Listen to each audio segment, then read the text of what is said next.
So, up next, we're going straight into the next session. We have Alexander, and I haven't had the opportunity to ask him how to pronounce his surname, but I'll give it a good crack. Waleczek? It's close enough. Close enough, I'm sorry. So Alexander is going to talk to us about how everyone's a hacker and taking Tableau beyond the bar chart. He has a strong professional background in IT and a personal interest in design, human perception, and anything related to numbers. So I'm sure that he was enjoying the last session from Robert. Alexander's niche area intersects all of these areas. Since moving to New Zealand nearly 3 years ago, he has helped to work with customers to use their data more easily whenever they need it. Although a lot of time is spent conceptualizing and implementing back-end solutions, Alexander describes creating the output for business users with visualizations as one of the most interesting parts of his role. In his role as senior consultant at Webranz, he works with some of the largest corporations in the company to help them access their data, make sense of it, and ultimately profit from it. In this session, you're going to learn about how everything can be hacked, even your life, so Tableau is no exception. Alexander will demonstrate examples of why Tableau is the perfect tool to be hacked, how everyone can hack Tableau and datasets nearly every day. He'll also include some of the most interesting hacks you can find online to inspire you with the art of the possible. So thanks very much for joining us today, and take it away. Thanks, Fiona.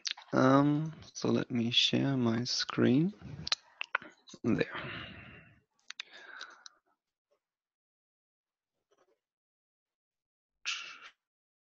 Do you see my Tableau window? Yes. Sweet. Okay, then let me start my presentation. So thanks for the intro. And yes, you said I'll talk about why I think everybody's a hacker. And that presentation will be a mix of my personal Tableau journey over the last 2 years, experience that I got using the software and being in touch with the community, especially with Makeover Monday and now with the organization of the Fringe Festival. And at the end, I hope that I can convince you that actually everybody is a hacker, that you get some ideas of what's possible with Tableau. Maybe you know some already, maybe you got some new inspirations, and some approaches how you tackle your daily work and how to handle problems. If you have any questions, I'll come back to them at the end of the presentation, so please hold on and I'll do my best to answer them. Quickly about me, Fiona already mentioned a few things. 10 years ago, I started telling people, I started working in IT and started telling people that switching things off again is actually a valid support strategy. 3 years ago, I decided that Europe became too small for me, so I ended up in New Zealand. And currently, I'm a senior consultant with Webranz, so really a jack of all trades in analytics. I do project management, database design, and dashboard design with Tableau. And 50% of my job is usually to tell companies that using Excel to fudge numbers is not really a valid accounting strategy. And the other 50% is spent explaining them that against popular knowledge, Excel is not really an ETL nor a data visualization tool. So I try to train them in the use of alternative tools and data in general, whatever that might be in the particular case. So when I start hacking Tableau, what do you think about when you hear the term hacker? And it's a bit bad here with feedback over a virtual conference, but the image that most people probably have can be found easily if you have a quick search in Google. And what you end up are pictures like that. So you have a dark colored mask faces, references. Wonder if these kind of pictures actually existed before the these movies.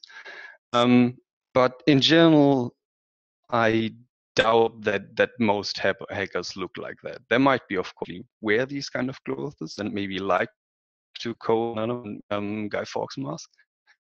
But the average hacker is probably looks like you and me, goes to work every day, does some hacking, whatever that might be in the evening, and just spend spare time doing these things. And really, a hacker is not this matrix-like magician. from a foreign government that hacks email servers and leaks the emails afterwards. It's really just a person like you and me with a special skill set for a certain system. And if we actually look at the definition of hacker,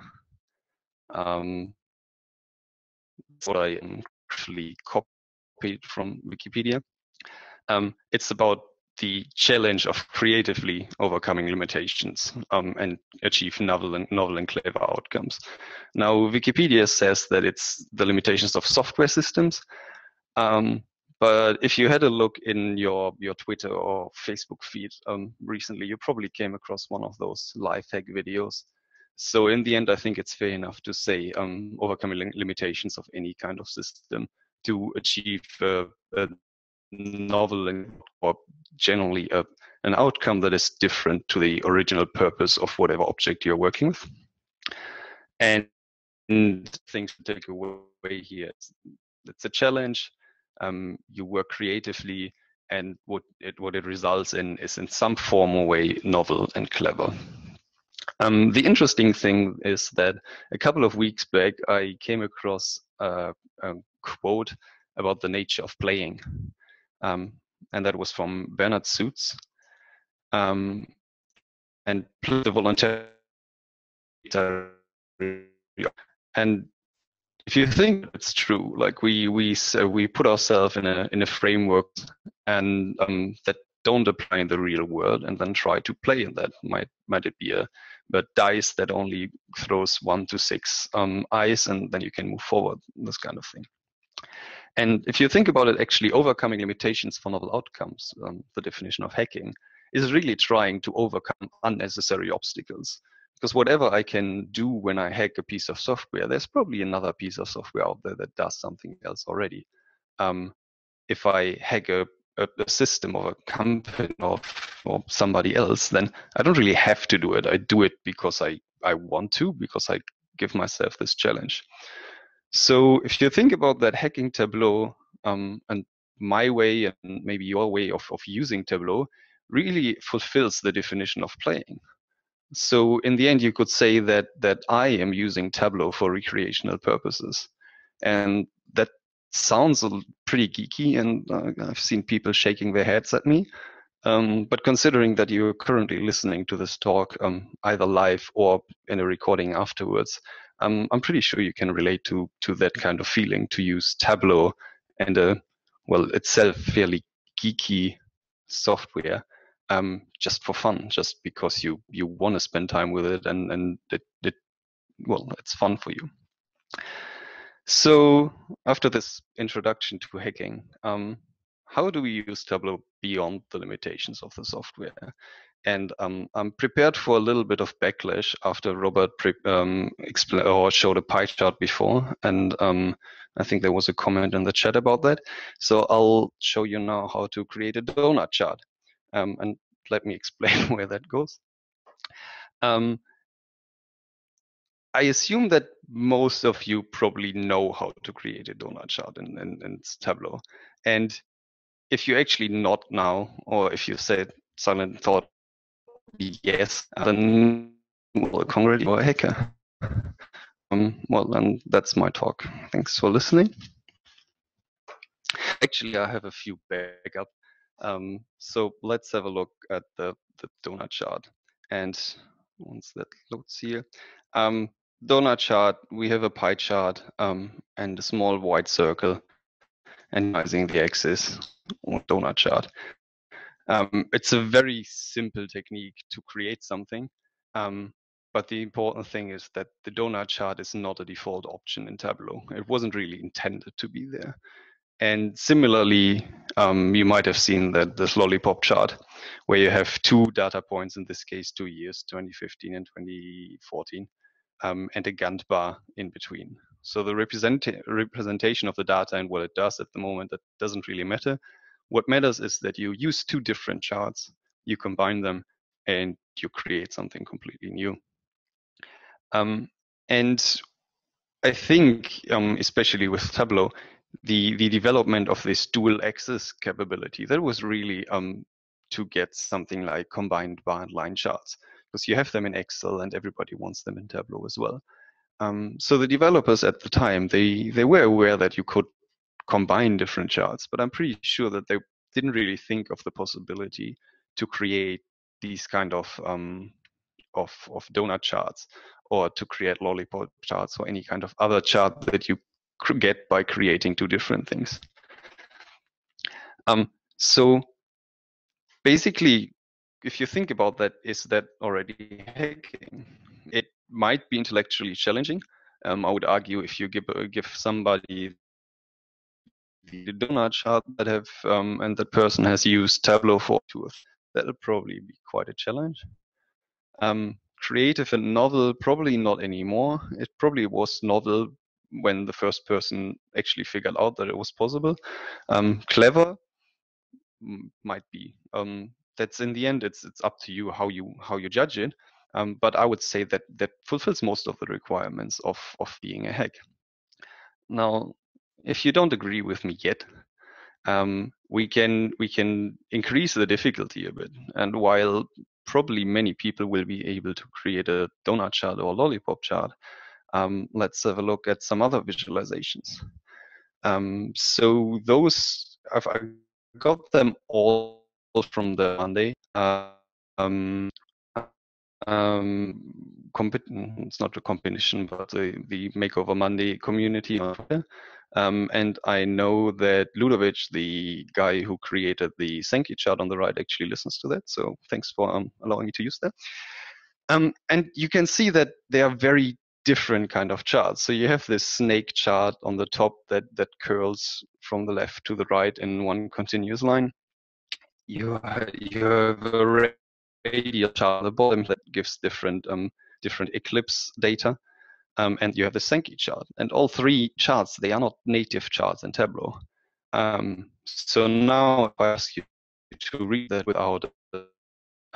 without an instruction, you probably have some problems doing that just on your own. You might figure that out after hours of work, maybe, but in the challenge, they were novel and they might still be novel. I would say many people don't use Sankey charts, for example, the one on the right here in their normal reports. And the people here really does. Now I don't say that people invented those charts, but they found a way to make it usable and to apply it to a given problem. And that, I think, at that point really fulfills the definition of hacking, and they pushed the limit of of Tableau, and they pushed the limit of what's possible, apart from the normal bar, line chart, scatter plot, these kind of things. Now that moved a lot away from the traditional visualizations that you have. Again, the bar charts, the line charts that show a timeline, the typical stuff you get out of Excel. And you could argue that most of these graphs probably don't really consider visual best practice. It's a very visual graph, but it might be the best way to represent the data. But at that point, it's probably not really the purpose. But they are still doing, they still use, where they create graphs, visualize data, and communicate information in one form or the other. And now what I'm saying when I talk about hacking, it's you can use Tableau to do something completely different. You can use Tableau to do something that, well, actually probably not many people thought about before. So if we think about that and think about what Tableau actually is, it's a software to display an image, and that's based on input data and certain parameters. So it's based on your data set that you connect to, and the combination of pills, dimensions, and measures that you drop on the different shelves.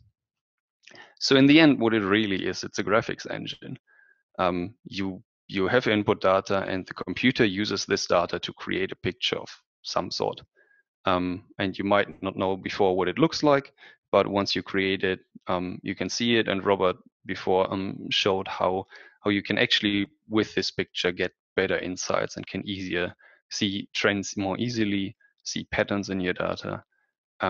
We can get a lot more out of it rather than looking at a table and comparing, 500 numbers against each other. So now, when we think about Tableau as a graphics engine, and think about what other applications actually use graphics engines, we can think about, okay, what's possible? What would be a different use case for Tableau? What would be an interesting and novel thing to develop in Tableau? And the first thing that came to my mind, just a few months after I started using Tableau, was, well, can I make it display arbitrary images?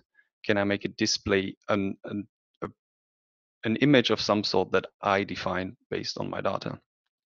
So I remembered some IT classes from around 15 years ago, where we tried to use coordinates and draw lines between these coordinates to paint a simple picture, a house or something. If you know a bit about computer graphics, it pretty much is a vector image. So you define your start and your end point of your line, and if you have enough lines, you end up with a picture. So in my case, I ended up creating a sticker. Now, again, I say simple. It's a really simple shape. It looks a bit crude, and especially if you have a look at how I created it with this kind of Excel sheet, you can see that I drew my own matrix, colored the dots here, and then got my coordinates manually and wrote them in here, and ended up with all these lines to draw this figure. There was a lot of work, and it took a lot of thinking up front to come up with the idea. Again, I think at that time I used Tableau for 2 or 3 months. But it worked. I ended up with a data set that created an image rather than having a data set and figuring out what kind of image it displays. I could actually define the image. I can think about the image that I want and create a data set based on it. Now, the problem with that is, as I said, it looks really simple. So if you want to get a bit more fancy, that method doesn't really scale. If I look at my Excel sheet again, if I want a more detailed figure, I have to have a way more detailed grid. I have to have way more dots in here and have to read them out. And yes, I could probably script that somehow, but I'm not really a coder, so I'm not really sure I would have done it within a reasonable time frame. So I had to come up with another idea. And so I talked a bit about computer graphics before, and if you know vector images, you probably know the alternative to that, which is a bitmap. So your average JPEG is a bitmap where you have different colored pixels. So the image file stores the color information for each separate bitmap. If you have a look in Tableau, that's it get a plot. It's a very regular scatter. Obviously, you can't get much insight out of it, but what I have here is an image. And if you have a look here, that's 25 pixels wide and 45 pixels high. Now, to make it look a bit more like an image, we can change the circle to a square and increase the size a bit. So now I have my bitmap with completely blue colors.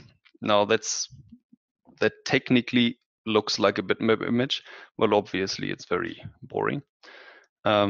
So again, to borrow one of Robert's techniques, let's bring some color in there and see what happens then.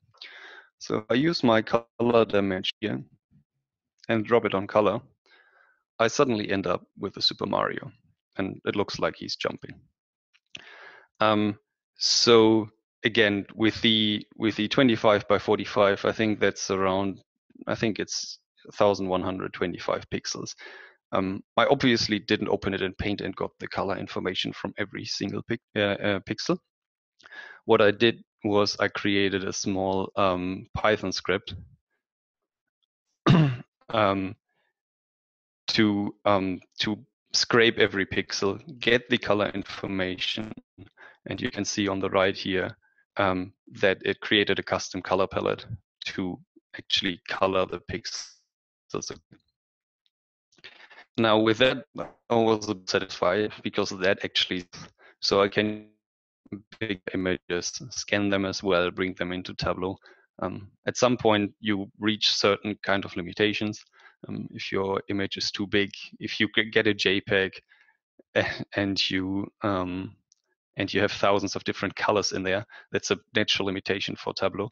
But if you get these little kinds of pixel art pictures, then you can really nicely create those images. So image rendering, at that point, I was quite satisfied that that actually works. What's next? So we have image. If we think the logic further is, well, moving images. If you think about a movie, an animation of some sort, really what it is, it's a couple of frames per second that animates something. And because there are slight changes in the images, you perceive the differences in moving. So, well, what do we need to do? We need to have different images and have some sort of switching between them. Now, what you could do, for example, is you can quickly switch through a filter. It's a bit crude and involves some manual work. So what I saw at that point was the pages shelf in Tableau. And I still struggle to find a business application for that. But if you think about the pages shelf as an animation shelf, then you can create two different pictures. And if you click the play button,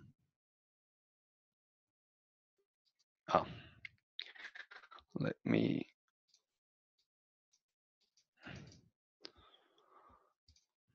Good.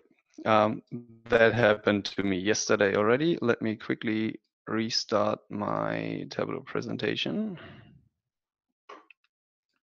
Just a second, my screen is like again.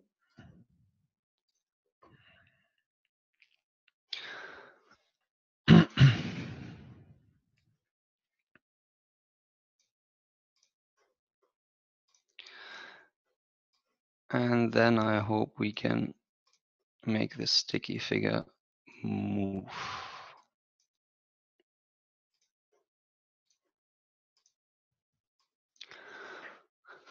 Okay, and I'll share my screen.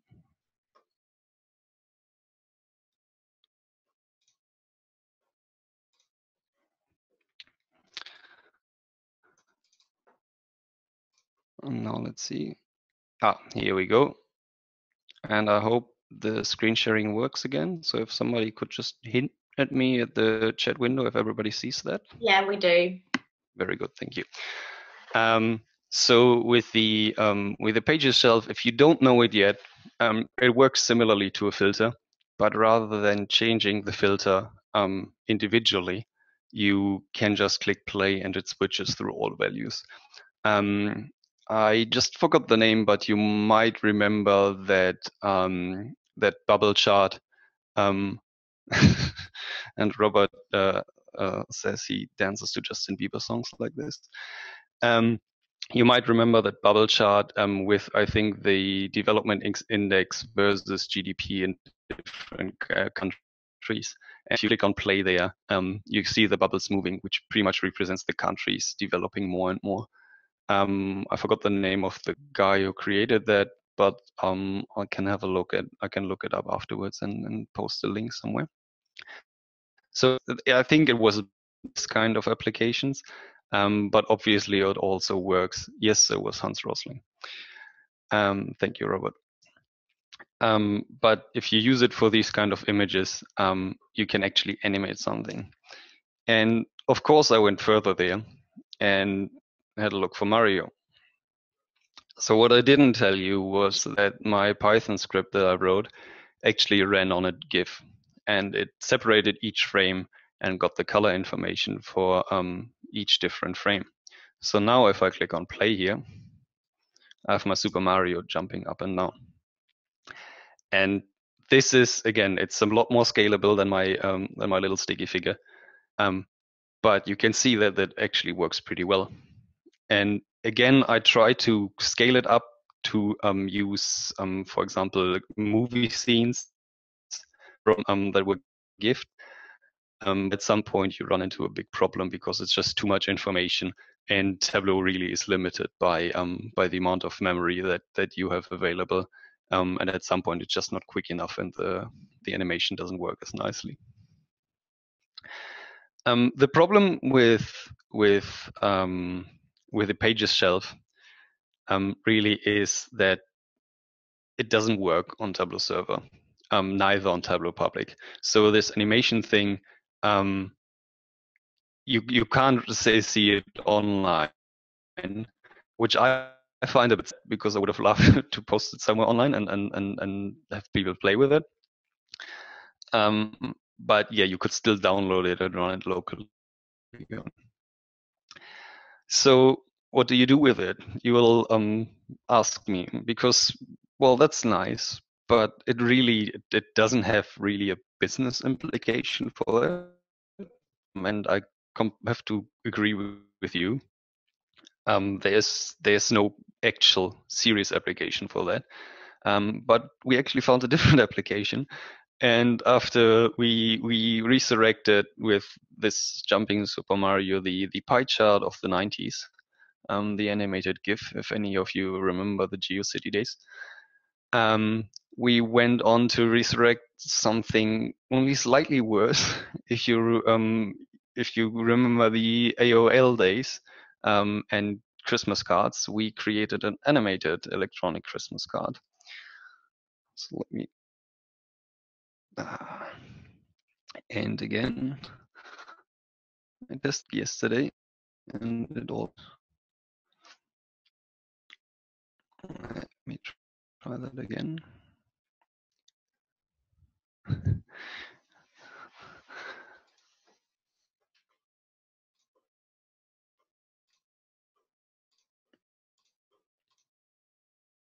Okay.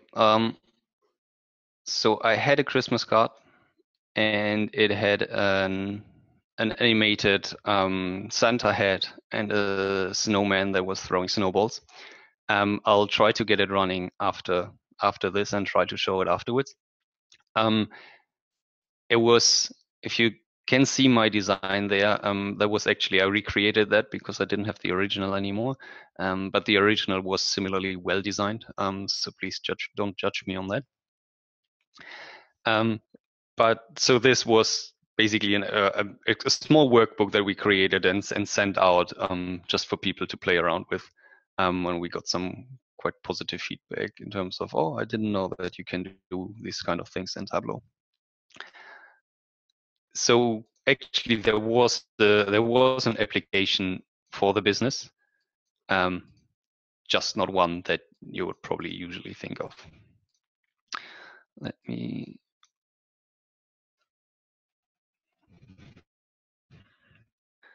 keep going. So there's one other domain that actually uses graphics engines, and you have an idea already.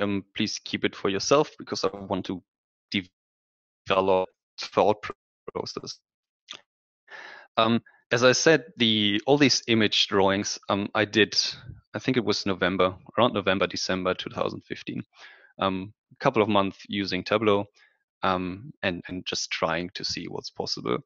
During the next year, we hired a new colleague, and he used R for recreational purposes, like I use Tableau. So the full thing with optimizing machine learning models over the weekend, participating in competitions, etc., So Peter, if you're listening to that, this is you. We were tasked to come up with a novel idea for the Tableau 10 launch in Auckland. And that was, I think, November 2016, so nearly a year ago. So how do you approach that? We pretty much sat with, I think, 3 or 4 people from our company and just brainstormed ideas. And what we came up with is what I'm going to show you now. So first, we, and if I see here a really meter, played with R and trajectory equations. So he was able to calculate a trajectory for a given projectile, and it considered acceleration, it considered spin, it considered wind and gravity, all these kind of environmental parameters. And we, again, Peter, looked up parameters for different balls. We could simulate different winds from different directions. We could have changed it from an Earth-like setting with gravity to a Mars-like setting, all these kind of things. Fun fact here, what we figured out in that, you know how a golf ball has these small dimples there? If it was smooth, it would travel only half the distance. So there's all this kind of secondary knowledge that you gain along the way. But coming back to our trajectory equations, what we really had was a physics engine. You shoot or throw something, and depending on the parameters you set, this projectile will come down sooner or later. And if you think about that, a games engine and a physics engine, that's the basic ingredients for a computer game.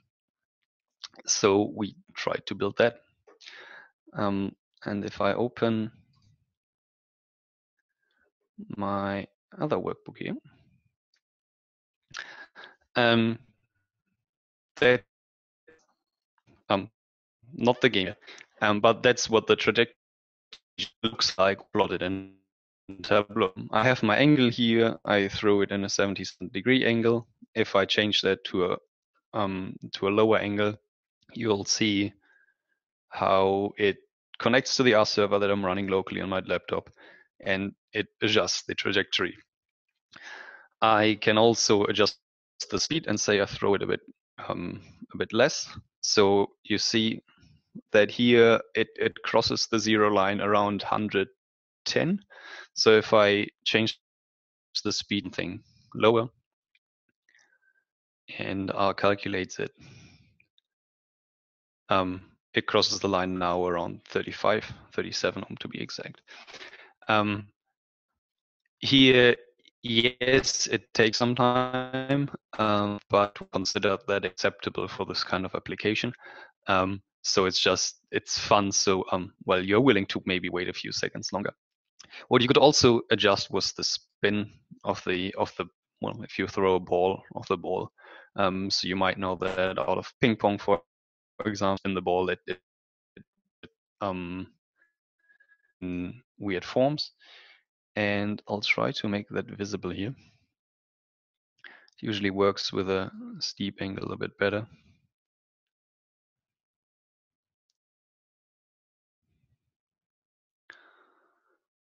Yep. So now we can see if we spin it, the spin will affect the actual trajectory and fly in a different than the normal trajectory. So that's a basic.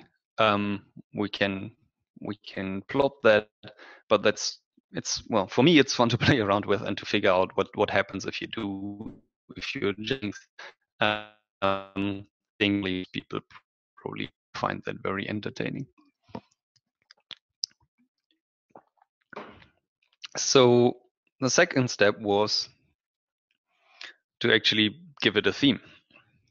So I placed the small circles there with small ball-shaped custom shapes. So now you actually you can relate to it a bit more. You actually throw something. It's not just dots on a scatter plot. One step further, Yeah, you might see where I'm going with that. I adjusted it a bit because well, the assumption is that if you throw it from the origin of the graph, really have the x-axis here is the bottom, so the ball that you're throwing can't really go lower. So we end the axis there. I again used my pages shelf here.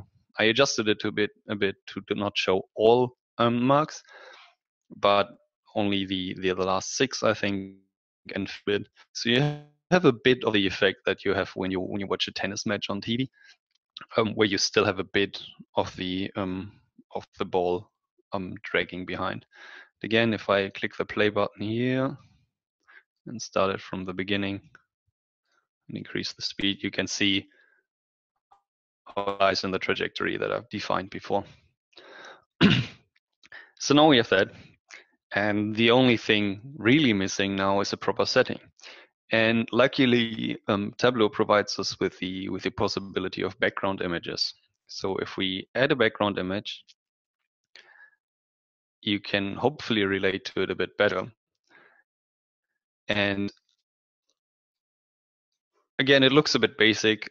We had, I think, 2 days or so to develop the whole thing.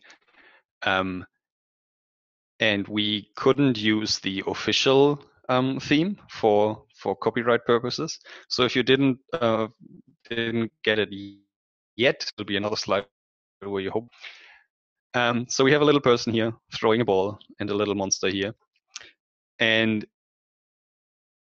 if you click play here, here, you can try to catch the monster. And thinking about that, if you do it in a proper game, you probably could earn billions with that. If I reduce the rotation and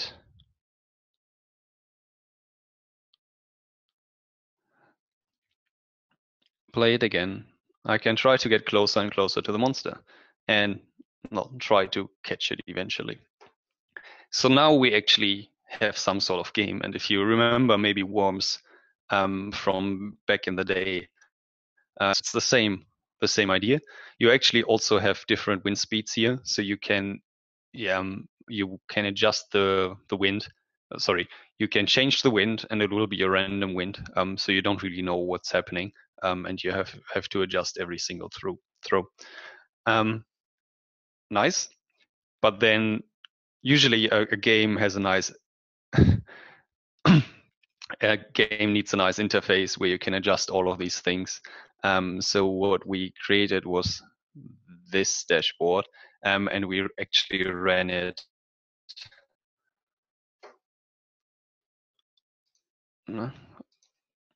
We had it on our booth on the Tableau 10 launch event, and people were crowding around it to actually play the game. So you can see here the wind. So it comes. It's not 100% realistic, so please bear with me. So the wind can come from any of the directions. So it theoretically could come from the bottom. You can, with these small sliders here, you can adjust it, and it will display a different wind direction. Hopefully, so you can see how it changes. You can see here how you throw it. So if I change the angle to a bit flatter, that line here will adjust. And if I change the speed, the line will also adjust and become shorter or longer. Again, a lot of learning there, how to create a circular shape out of just X and Y coordinates. But actually fun to create. And now I can actually play it and see what happens. Okay, that's a bit too far. I probably have to adjust my speed a bit.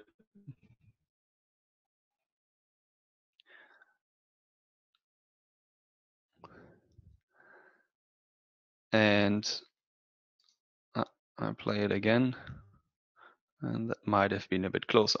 Now I won't try to catch it here, but you can see that the result is displayed here if you hover over it. So you missed the monster this time by nearly 22 meters. One important thing was that we wanted to have a competition And we actually, you see the leaderboard still here. I replaced all the names and company names to anonymize. And you can see you need to enter an email address. And whenever somebody told you that Tableau is read-only and only runs on the dataset and you can't alter it, that's only partly true. So if you change this parameter here to save the result with my TFF email address, then the R script will actually write it back to the data source that is used for this dashboard. And once this is done, I have to change it back. Now that's not a really practical solution because I write a line to the data source with every single adjustment of a parameter. So if I adjusted that angle here, it would write another line. That's why I have to change the parameter here. You'll see here on my left, I don't have the TFF APEC individual in the leaderboard yet, but if I refresh the data source, it will appear down here. Quickly, the question from Govind. It's the R script that I use to calculate the trajectory. I have a line there to write something to the text file. It's not really practical. It works for this example, and it's a nice proof of concept, but it has a lot of limitations as the whole game here. Yeah, so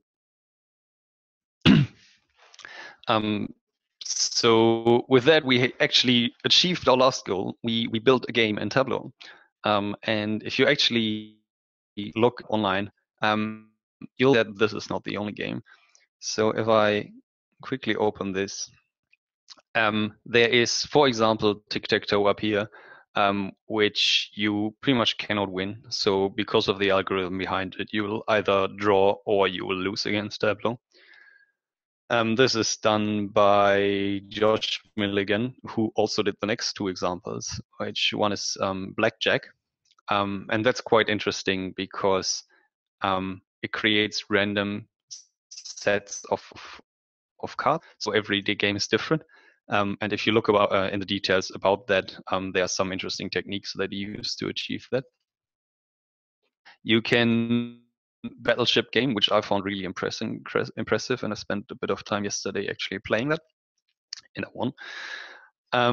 And lastly, and I don't know if you've seen it more recently, for the Lioness competition, there was this dashboard by Chris Love, who pretty much created a text adventure in Tableau that helps you, or that enables you to explore the Oscar nominations and the Oscar awards for the last, I think, for the whole history of the event. And you have this small story told here. You can actually click through and keep reading the story. And with this whole, the setting is in a spaceship and you navigate through space. So again, I spent probably a good hour in that, trying to figure out what you can do there and how you do it and what it actually means. Now, all of these are definitely not visual best practice, but they really push the boundaries of what's possible in Tableau and what you can do and how you can achieve things. And sometimes you even get things out of it, new techniques, new ways of doing things that you didn't know about before.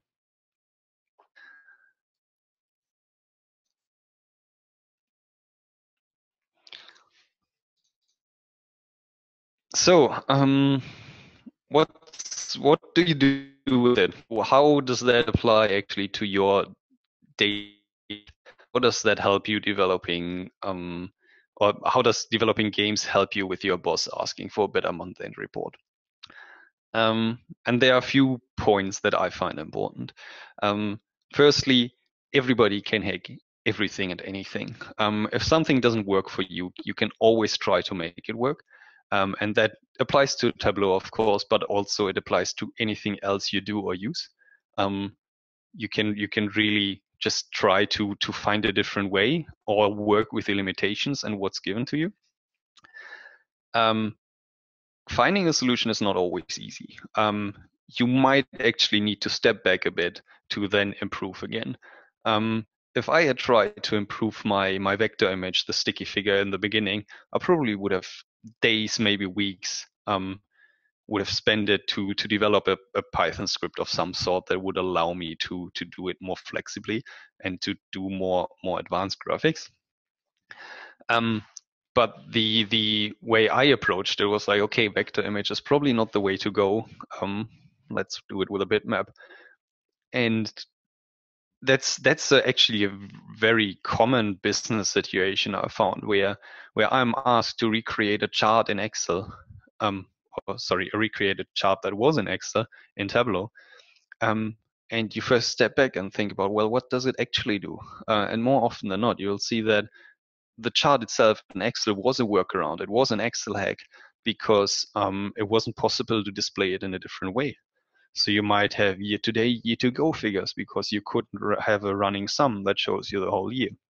So figuring that out, stepping back and thinking, okay, what does it actually display? And how can I make it better? How can I make it different? Usually really improves your dashboards. And then try to iterate and just try new approaches. Try to break Tableau. Try to play with the marks card and change your display from, I don't know, a line chart to a bar chart to an area chart and see what's happening. Sometimes, well, more often than not, it'll probably break. But sometimes you end up with this really nice visual that you didn't think about that actually works really well for your use case.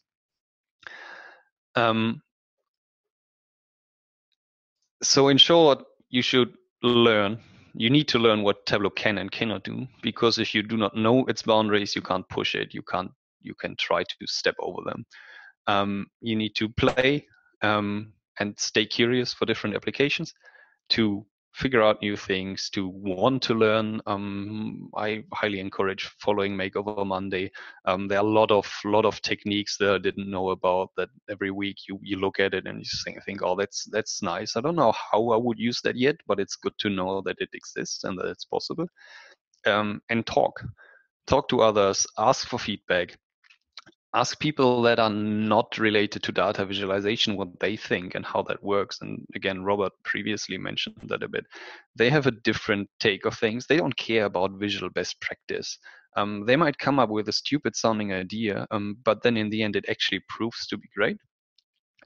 And again, I couldn't have come up with the idea for the game that I just showed you, but because we were 3 or 4 people just just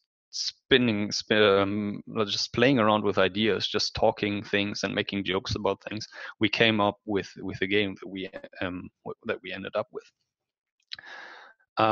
So yeah, I would like to leave you with that that no, that the heck everybody can repurpose Tableau in this case for other things. We'll go through the chat and see what questions I haven't answered yet. If you have further questions, if you want to connect or ask things, you can see my details there. Hit me up on Twitter. I'm quite active there. And I'll check the questions. Any advice on improving R server?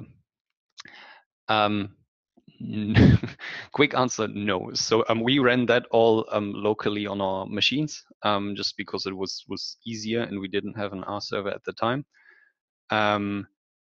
Again, I'm not the R expert here. I probably would be able to create something in R if you give me enough time. But I'm neither an R expert nor a Linux or server expert. So I'm sorry that I can't really go too much into detail with that. I answered how we write back to the data source, I hope. We'll see that I publish the dashboard on Tableau Public and make it available.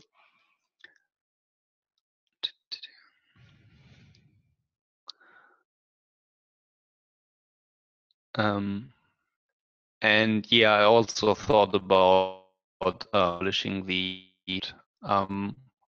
once I have that cleaned up.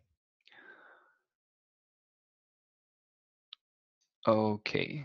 I think these are all the questions that I can see in the chat. Thanks, Alexander. It was a really great session. There was so much going on in the chat about how people were blown away by what you can actually do and the game that you created. Like it's incredible that you can even do that leaderboard, even if it is a really workaround hack as well. I'm fairly certain that there will be some questions that people will send out to you on Twitter or after they've downloaded your workbook as well to really understand how you're putting it all together. I'd highly recommend for people to go to your blog as well. I know that you've recently just started up that website and put it out there, so I'm also going to promote some of the stuff now that you've got that up there because it's a really interesting read for your first post. So thank you so much for dialing in. I know that you're actually in Europe at the moment, is that right? Yeah, I'm in Germany. It's 8:20 now. I got up at 6 or so Wow. to check the technology. But yeah, that's not too bad. Yeah. Well, so yeah, that's why I also didn't listen to many of the talks before because I was sleeping. But I'll probably have enough to do over the weekend then to catch up with that. Yeah, we will be posting YouTube videos. It just takes us a little bit to edit them and put them all together, but they should be up in the next couple of weeks. So you'll be able to catch up on any of the other sessions that you would have liked to have participated in. But thank you so much for joining us today. Thank you for having me.